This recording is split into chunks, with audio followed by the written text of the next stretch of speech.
बच्चादानी के मुँह कैंसर विरुद्ध के HPV खोप अभियान देश भर शुरू भेल छै। धनुषा सहित मधेश में सेहो ई अभियान के शुभारंभ कयल गेल छै। बच्चादानी के कैंसर के जोखिम से बचाव 10 से 14 वर्ष उमेर समूह के बालिका सबके ई खोप देव शुरू कयल गेल छै। जनकपुर धाम में मंगल दिन भेल कार्यक्रम में मधेशक स्वास्थ्य तथा जनसंख्या मंत्री शत्रुघ्न प्रसाद सिंह मधेश में ई अभियान सफल हेबाक विश्वास व्यक्त कयलनि। मंत्री सिंह नेपाल में बच्चादानी के कैंसर के रोगी बढ़ल देखल गेला से एकर जोखिम से बच खोप लगाल जेबाक बतौलनि। अहिले जुन देखापर खास गरेर महिलाहरूमा जुन पाठेघरको क्यान्सर त्यसलाई न्यूनीकरण गर्नका लागि या रोगै नलाग्दाको लागि यो खोपको चाहिँ सुरुवात भएको छ।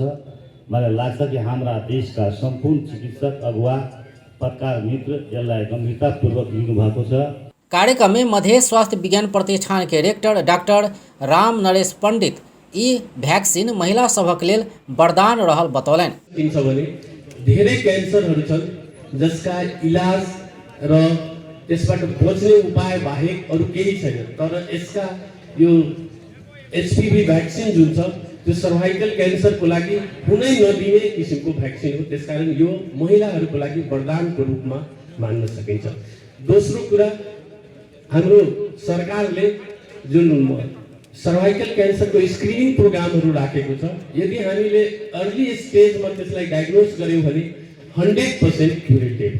कार्यक्रम में धनुषा के स्वास्थ्य कार्यालय प्रमुख उमेश यादव, जनकपुर धाम स्थित शहीद गंगालाल राष्ट्रीय हृदय केंद्र के प्रमुख डॉक्टर राजेश शाह लगायत सहभागी भेल छल। खोप लगेबाक अभियान फागुन 6 गते धरि चलत। नेपाल में दैनिक औसत 4 गोटे के बच्चादानी के मुँह के कैंसर से मृत्यु होइत आबि रहल तथ्यांक अछि।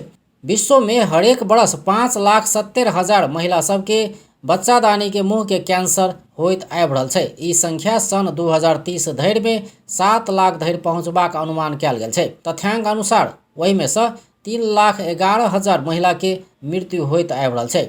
सरकार बच्चादानी के मुँह के कैंसर से होय वाला जोखिम के रोक HPV खोप अभियान संचालन कयने अछि।